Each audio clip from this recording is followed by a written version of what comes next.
Le quatrième volet de la saga Mission Impossible est le premier à ne pas avoir de numéro. Voilà, il s'appelle Ghost Protocol, ce qui deviendra par la suite la norme avec donc Rogue Nation et Fallout. Mission Impossible Ghost Protocol avait à la base été reproposé à J.J. Abrams parce que Tom Cruise et la Paramount étaient finalement très contents du travail qu'il avait effectué sur l'épisode 3. Mais à l'époque, J.J. Abrams n'avait pas le temps de s'occuper de la réalisation de Mission Impossible Ghost Protocol parce qu'il était occupé sur Star Trek Into Darkness. Donc il dut décliner l'offre, mais il devint quand même coproducteur du film. Alors comment Brad Bird, le réalisateur du Géant de Fer, de Ratatouille, des Indestructibles, se retrouva à être à la tête de Mission Impossible Ghost Protocol, alors qu'il n'avait encore réalisé aucun film live action? Et bah tout commence en 2004, un jour où Tom Cruise est allé voir les Indestructibles. Après avoir vu le film, Tom Cruise appela Brad Bird et lui expliqua qu'il avait été stupéfait par ses compositions de cadres et par la manière dont il arrivait à raconter l'histoire. Et donc il dit à Brad Bird que si un jour celui-ci voulait passer à la réalisation en live action, il serait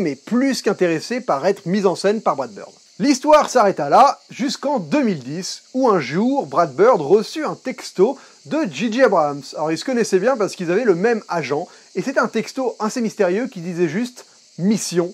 Point d'interrogation. J.J. et Tom Cruise, maîtres à bord, proposèrent donc à Paramount Brad Bird pour la réalisation de Ghost Protocol. Celui-ci avait quand même 2 Oscars en poche, avec Ratatouille et les Indestructibles, ce qui rassura Paramount, et donc c'est comme ça que Brad Bird se retrouva aux commandes de Ghost Protocol avec un budget de 140 millions de dollars. C'est quand même pas mal pour un premier film live action. Le film est écrit par Josh Applebaum et André Nemec, dont c'est étrangement le premier long métrage après quand même avoir pas mal roulé leur boss sur plusieurs séries télé. Des séries comme Fastlane et comme de par hasard, Alias, toujours produit par J.J. Abrams.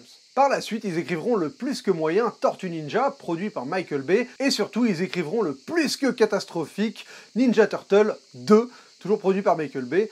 Comme quoi, ils sont passés d'un film qui est quand même très bon, Ghost Protocol, à des grosses bouses en fait. C'est étrange d'être vraiment... hop là. C'est ce qu'on appelle une perte de qualité flagrante. Comme d'habitude, cette rétrospective va détailler le film en spoilant, donc si vous ne l'avez pas vu, vous êtes prévenu, on rentre en mode spoiler. Là où le 3 se rapprochait pas mal du 1, notamment sur le fait par exemple de mettre Hunt en péril sur un plan personnel, et d'avoir finalement une menace qui n'impliquait personne d'autre que Hunt ou la IMF, et ben je trouve que le 4, lui, va plus se rapprocher du 2. Avec une mission à laquelle on ne va pas déroger, malgré de multiples péripéties et des contretemps, mais ça reste une mission qui est affiliée au début du film et qu'on va suivre tout le film, et surtout une menace beaucoup plus globale qui pèse sur beaucoup d'innocents. Dans le 2, c'était le déclenchement d'une épidémie mortelle quasiment qui aurait pu éradiquer la planète, et dans le 4, c'est tout simplement le déclenchement d'une guerre nucléaire. Rien que ça. Ghost Protocol reprend dans la continuité du 3 en utilisant l'ellipse entre 2006 et 2011 pour générer une nouvelle backstory à Ethan Hunt et sa femme Julia. Une backstory assez mystérieuse qui sera juste évoquée dans le film, mais jamais montrée à l'image. L'histoire va plonger Hunt et son équipe dans le protocole fantôme.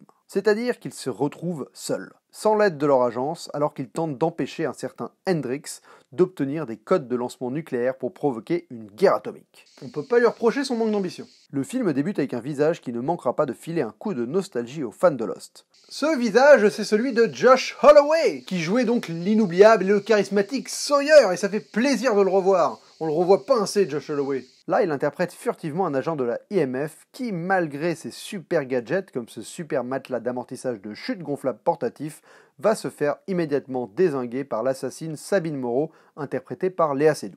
Et c'est probablement la première chose qui marque vraiment dans ce Mission Impossible 4, et qui provient beaucoup plus de Bird que des scénaristes à mon avis, c'est que le film est d'une inventivité infinie. Le script étant totalement introuvable sur internet, il est impossible pour moi d'affirmer clairement que les bonnes idées viennent plus de Bird que des scénaristes, mais en tout cas, ça ressemble beaucoup plus aux Indestructibles qu'aux Tortues Ninja. Déjà, dans les gadgets.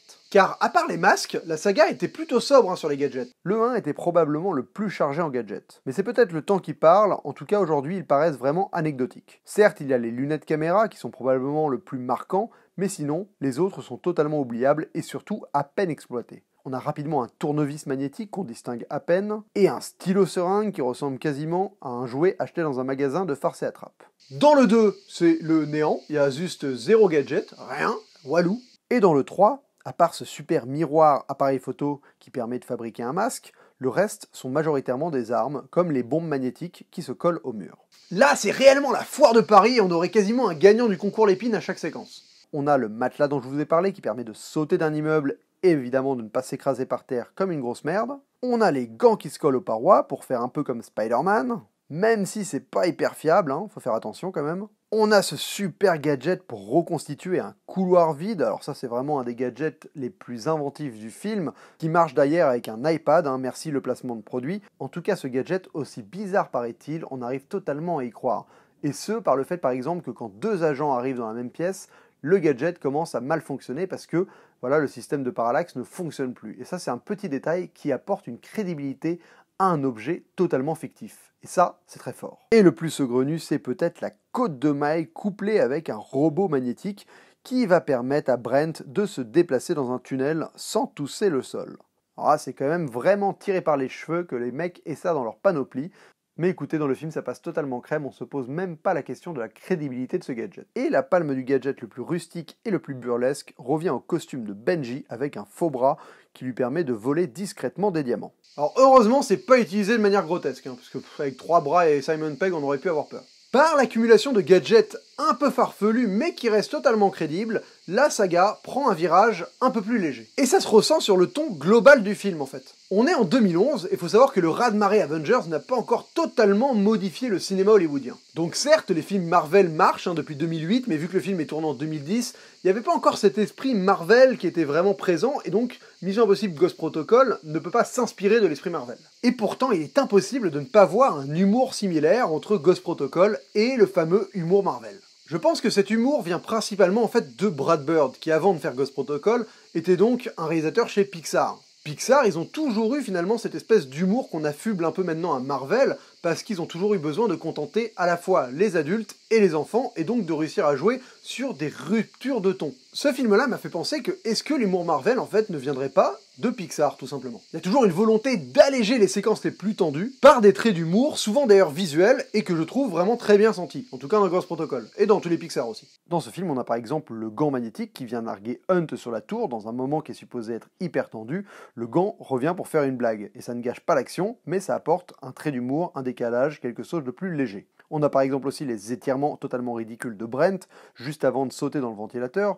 On est face à une séquence qui est supposée être remplie de tension, et pourtant Bird y glisse des petites notes d'humour. Le paroxysme de ça, c'est la séquence où Hunt et Brent cherchent à rentrer dans le wagon de la IMF, et que Hunt doit réussir à passer l'identification rétinienne, mais vu que le wagon avance, il est là comme un crétin à essayer de sautiller, à essayer d'aligner ses yeux avec la machine, et il passe pour un débile dans une séquence qui est supposée être une séquence un peu tendue pour lui. Voilà, ça c'est le changement de ton que va réussir à opérer Brad Bird. Et ce changement de ton est bien aidé par la présence dans quasiment toutes les scènes de Simon Pegg, premier acteur majoritairement comique à évoluer dans la saga.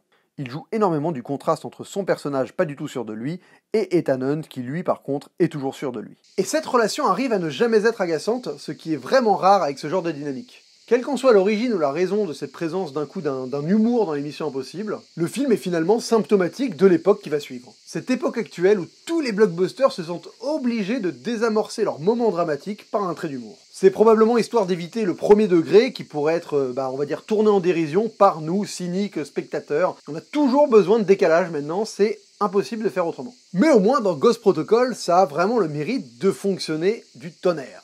Car le dosage de Bird est parfait. Ce ton est d'ailleurs directement annoncé et présenté dans la séquence où Hunt reçoit sa fameuse mission et où la traditionnelle destruction au bout de 5 secondes n'a pas lieu. Un décalage cocasse, mais pas gratuit, car il amorce l'idée que l'IMF ne va pas fonctionner comme il faudrait ce coup-ci. Cet effet récurrent viendra aussi avec les masques par exemple, qui pour une fois ne sont pas utilisés parce que l'équipe n'arrive pas à faire fonctionner la machine pour générer les masques. Bird a vraiment envie de proposer autre chose et de jouer sur un nouveau registre. Ce ton humoristique tient beaucoup aussi aux comédiens et à l'équipe qu'ils forment. Pour la première fois de toute la saga, on a enfin des personnages secondaires qui ont une réelle existence en dehors de leur rôle pour chaque mission. Ceci est accentué par le côté Ghost Protocol, qui laisse l'équipe livrée à eux-mêmes, et donc qui les oblige à sortir d'un carcan ultra balisé où chacun ne sortirait pas de son rôle. Le fait qu'ils soient en improvisation permanente accentue la caractérisation de chacun. Mais il y a aussi un vrai travail d'écriture un peu appliqué sur chaque personnage. Brent, par exemple, se pense coupable de la mort de la femme de Hunt, ce qui va le faire mentir sur son passé pendant la moitié du film.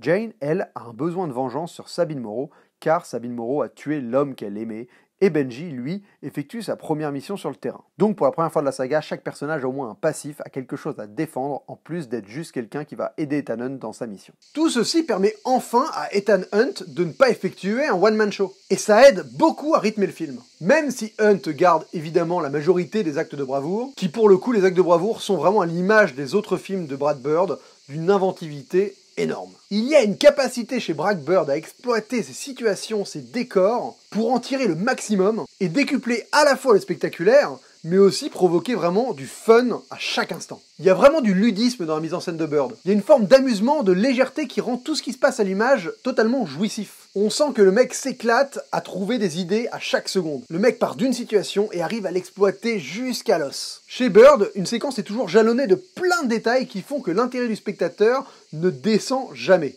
Ça commence dès la prison avec tout ce jeu sur les portes ouvertes et les portes verrouillées qui permettent de jouer sur le rythme et les contre-attentes. La séquence commence par exemple par Hunt qui veut aller dans le mauvais sens, ce qui va surprendre Benji. Puis Hunt qui veut aller à l'encontre du sens où les gardes pensent qu'il veut aller, ce qui va surprendre les gardes. Puis par exemple, Hunt veut rentrer dans une cellule, et là il croise un colosse, ce qui va laisser penser au début d'une baston. Puis non. Bref, chaque seconde pousse un peu plus loin l'idée initiale de chaque scène. Le film a aussi la très bonne idée d'embrasser le côté globetrotter qui était revenu dans le 3, mais là il le pousse encore à un niveau supérieur. Un braquage au cœur du Kremlin, là encore l'inventivité de Bird fait des merveilles, avec par exemple un mouchard qui est déposé dans une cheminée grâce à un ballon de baudruche rouge télécommandé par un caméscope. Fallait aller le chercher ce gadget-là, et son utilisation dans le film sert à quelque chose. Ou par exemple le costume de Gradérus qui devient en 2 secondes celui d'un touriste américain. C'est le genre de petites idées qui font vraiment rêver. C'est vraiment cette séquence au Kremlin qui va vraiment lancer le film parce que là d'un coup il se passe quelque chose d'inattendu, l'explosion spectaculaire qui détruit la moitié du Kremlin. Ça annonce que le méchant va être assez intéressant parce qu'il a doublé Ethan Hunt et qu'il savait qu'ils allaient être là, et surtout ça annonce d'énormes emmerdes pour Hunt et son équipe. Alors il faut quand même avouer que les effets spéciaux de cette séquence ont pris un léger coup de vieux depuis 2011. C'est sûr que les rares fois où la saga s'essaye au numérique, c'est quand même moins convaincant que quand elle fait les cascades en vrai. Mais bon là, exploser le Kremlin, ça devait coûter un peu cher. L'aventure se poursuivra à Dubaï, et quoi de mieux pour exploiter le plus haut building du monde qu'une séquence d'escalade ultra prenante. Cette séquence est vraiment magistrale, de par l'implication de Tom Cruise, c'est vraiment sa séquence référence dans ce film-là, il s'est vraiment suspendu au plus haut building du monde pour les bienfaits de cette séquence, et ça se voit à l'image, c'est vraiment stupéfiant et il y a un effet de vertige parfait, mais surtout la séquence est bien rythmée, grâce par exemple à la gestion des gants défectueux. Ça apporte vraiment une dose d'imprévu qui provoque plusieurs moments où le sentiment de vertige est décuplé. Cette alliance entre un réalisateur qui a une inventivité sans nom et un acteur qui est prêt à tout pour rendre son film crédible et authentique et spectaculaire, fait des miracles. Aucun décor et aucune situation ne sont exploités de manière simpliste. Il y a toujours une volonté de faire plus. Comment exploiter une ville au milieu du désert par exemple ? Eh ben avec une tempête de sable géante tout simplement. Et comment exploiter une tempête de sable géante ? Eh ben on va faire une course-poursuite en alternant entre des courses à pied et des courses en bagnole dedans par exemple. J'aime beaucoup le fait que la tempête de sable soit teasée avant que Hunt escalade le gratte-ciel, l'air de dire « Vous allez voir, on va faire quelque chose de spectaculaire, mais après, il y aura encore quelque chose de pire qui va arriver ». La logique jusqu'au boutiste de Bird dans le renouvellement des situations pour nous divertir et augmenter le spectaculaire prend probablement toute son ampleur durant cette séquence de course-poursuite pendant une tempête de sable. Et cette logique de toujours se creuser la tête pour trouver des situations géniales va se perpétuer jusqu'au climax, engageant Hunt contre Hendrix dans un combat pour une mallette au milieu d'un parking futuriste avec des plateformes mouvantes. Il y a vraiment une recherche constante de surprises, tout ça va nous sortir d'un espèce de train-train basique, ce qui renvoie un peu au premier avec ce final vraiment spectaculaire avec le train et l'hélicoptère sous le tunnel de la Manche. Niveau scénario, c'est vraiment une prouesse d'avoir réussi à rendre ce film aussi fluide et compréhensible. On doit ça en partie à McQuarrie, le futur réalisateur des épisodes 5 et 6. Il est intervenu sur le script avec la mission de simplifier et de rendre le tout plus digeste. Et on peut dire que c'est plutôt bien réussi.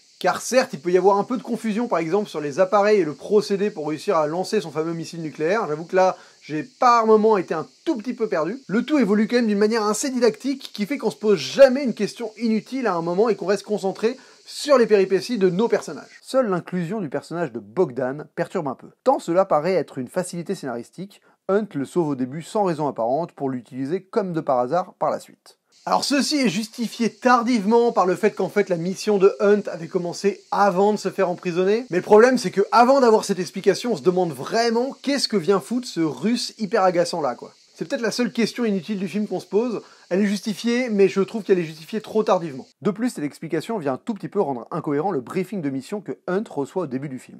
Rien de vraiment dramatique, mais pour moi c'est quasiment la seule fausse note dans une partition scénaristique vraiment bien rodée. Le méchant est vraiment un élément surprenant du film. Pas forcément ultra incarné ni mémorable, son plan penche vraiment du côté des méchants caricaturaux à la James Bond qui veulent détruire le monde. Clairement, il a sa propre logique, mais on fait face à un fou, un vrai fanatique. Il pense qu'une guerre nucléaire rendra le monde meilleur. Voilà, il y a des gens comme ça, ils ont des idées saugrenues. Et le mec croit à son plan au point de se suicider pour qu'il accomplisse, quoi. Alors c'est un virage intéressant parce que déjà c'est le premier méchant qui fait pas partie de l'IMF, ça fait du bien. Il faisait partie des services russes, hein, c'est un traître d'un autre pays, quoi. Et aussi par le fait que le fanatisme, ce côté un peu fou, n'avait jamais été encore exploité dans la série. Voilà, les 3 premiers épisodes avaient des méchants qui avaient des considérations beaucoup plus terre-à-terre, majoritairement des considérations pécuniaires ou à la limite patriotiques pour le 3, et là, le fait d'avoir affaire à un vrai fou, ça apporte une petite vague de nouveautés. C'est aussi pour une fois un homme seul, qui a pas d'équipe autour de lui, il a juste un sbire, et donc ça rappelle un peu Jim Phelps, dans le premier épisode. Dans le film, Hendrix a quasiment toujours une longueur d'avance sur Hunt, mais pour une fois, il n'utilise pas Hunt par exemple pour voler quelque chose à sa place. Dans ce film, Hunt a à un moment la possibilité d'empêcher Hendrix d'obtenir les codes de lancement nucléaire. Le truc, c'est que grâce à un masque, Hendrix le trompe et donc Hunt se retrouve à avoir filé les codes nucléaires à Hendrix sans avoir eu moyen de l'attraper. C'est une stratégie assez dangereuse de Hunt qui va lui être reprochée dans le 5. Car dans ce film, Hunt passe vraiment très près de l'échec. Le final du film est probablement le plus tendu de la saga où l'on passe à 2 secondes près d'une explosion nucléaire dans la baie de San Francisco. Et même avec autant d'enjeux, Brad Bird arrive quand même à y glisser du décalage avec un réel regard sur le genre des films d'agents secrets. Notamment avec la réplique de Hunt, mission accomplie, alors qu'au moment où il le fait, c'est un échec total. Et Brad Bird arrive à inclure ça sans que cela ne parasite jamais la tension véhiculée par la séquence. Cet homme est un génie. Même si personnellement, j'aurais trouvé ça mais extraordinaire que le film se termine justement par cette explosion nucléaire sur la côte pacifique, quoi.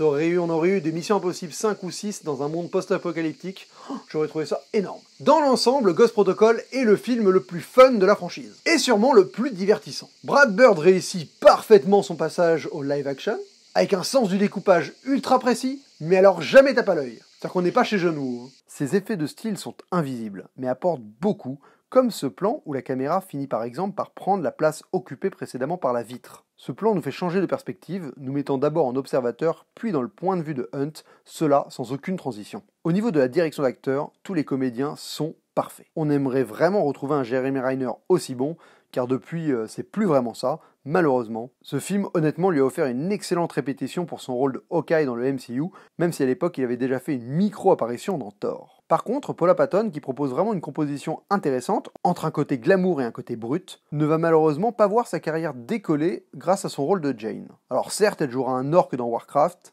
mais rien du niveau de ce Mission Impossible. Et Brad Bird arrive même à faire le miracle de bien diriger Léa Seydoux. Bon alors certes, il lui a filé un rôle facile, il lui a filé le rôle d'une garce française, donc ça, elle le joue très bien. Mais en tout cas, grâce à ça, ça a propulsé sa carrière hollywoodienne, et c'est probablement grâce à son rôle dans Mission Impossible Ghost Protocol qu'elle a pu devenir une James Bond girl dans Spectre. Et Tom Cruise, lui, continue sa composition parfaite d'un Ethan Hunt qui va toujours plus loin pour accomplir sa mission. La vie personnelle d'Ethan Hunt est mise au 3e plan, redonnant une forme de simplicité, en tout cas de côté primaire au personnage, ce qui a le mérite d'éviter tout pathos, ce qui était un peu le cas malheureusement dans l'épisode 3. De plus, le film amorce autour du personnage de Hunt quelque chose de très intéressant, de par sa relation avec Brent, mais aussi la manière dont il va réussir à contrecarrer le plan du méchant et de sauver le monde à 1 seconde près, une question, une thématique qui va être au cœur du prochain Mission Impossible, au cœur de Rogue Nation.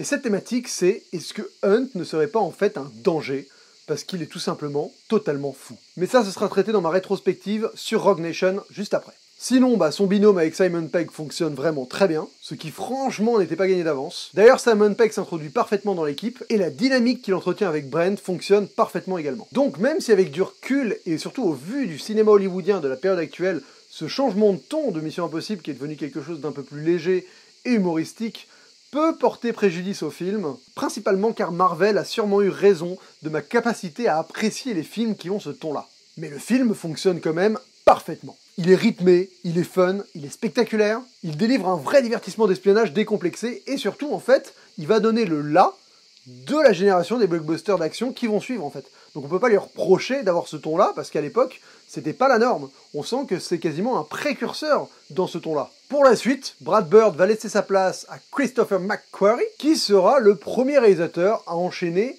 2 Missions Impossibles d'affilée, cassant la dynamique de vouloir un nouveau réalisateur pour chaque long métrage. Enfin, c'était apparemment une dynamique volontaire, parce qu'il voulait J.J. Abrams pour le 4 déjà. Donc c'est juste que les réalisateurs n'étaient pas libres et que ça s'est fait comme ça. En tout cas, on va parler du 5 dans la suite de cette rétrospective.